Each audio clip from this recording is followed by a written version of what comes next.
Mm.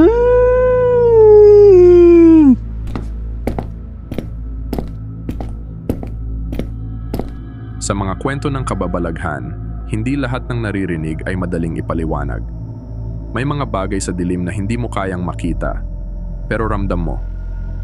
Dito sa MKK TV, dadalhin ka namin sa mga kwento ng kababalaghan, mga multo, mga nilalang, at mga lugar na kinatatakutan. Maging handa, dahil minsan, ang pinakamalaking takot ay ang hindi mo nakikita. Halika at ating alamin kung ano ang tunay na nakatago sa dilim. Malay mo, baka ikaw na ang susunod na makakaranas.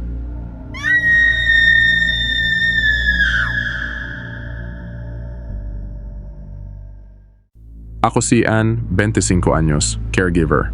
Home-based caregiver ako somewhere here in Caloocan, but recently, yung patient namin kailangan i-admit sa hospital. Night shift ako ay alas 7 ng gabi hanggang alas 7 ng umaga. Pero alas 6 ng hapon pa lang nasa work na ko para maaga din ako palitan ng co-caregiver ko. By the way, yung patient namin is bedridden. Hindi na din siya nakakapagsalita, pero may ulirat pa siya. Yung tipong uungol na lang pag may masakit or pag may kailangan siya kaya kailangan talagang pakiramdaman. It happened around 11 ng gabi during my watch, nasa private room kami. Ako lang at si patient. Tapos na din mag-check yung nurse niya sa hospital. Nalinisan ko na din siya kaya nakakaupo-upo na ko and relax. Hindi ko napansin na nakaidlip ako. 1 minuto ang lumipas nang may sumitsit sa akin. Psst! Bigla akong nagising. Tinignan ko agad si patient. Tulog naman.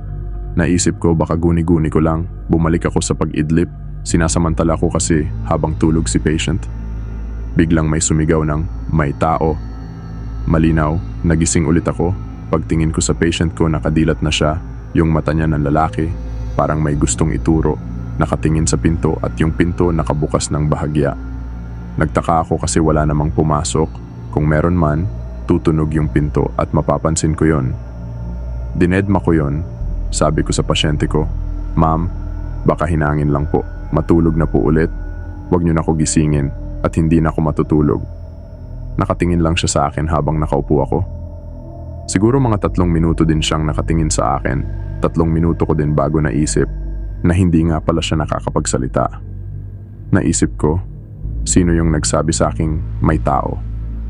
Doon ako kinilabutan at tumingin sa pasyente ko. Nakatingin pa din siya sa pintuan. Kinabukasan kinuwento ko yun sa nurse na nagwa-work doon. Tinanong ko siya kung pumasok pa ba siya sa kwarto namin nung gabing yon. Ang sagot niya hindi na daw. Pero tinanong niya ako ng pabalik. "Tinulugan mo ba pasyente mo? Kahit idlip wag mo gagawin. Baka may gumising din sa'yo." Gusto kong magtanong pa. Pero sinawalang bahala ko na lang yon kahit may nabubuo ng takot sa akin. Hindi na lang siguro ako iidlip sa oras ng trabaho. At dyan na nagtatapos ang ating video. Pero ang takot at kababalaghan ay patuloy pa rin. Ano ang pinaka nakakatakot na naranasan nyo? I-share sa comment section. Salamat sa panunood. Sana'y natakot ko kayo. Mag-subscribe para sa mas marami pang kwentong katatakutan. At huwag kalimutang i-like at i-share ang video na ito. Tandaan, mag-ingat kayo palagi. Baka hindi na pala kayo nag-iisa. See you in the next video.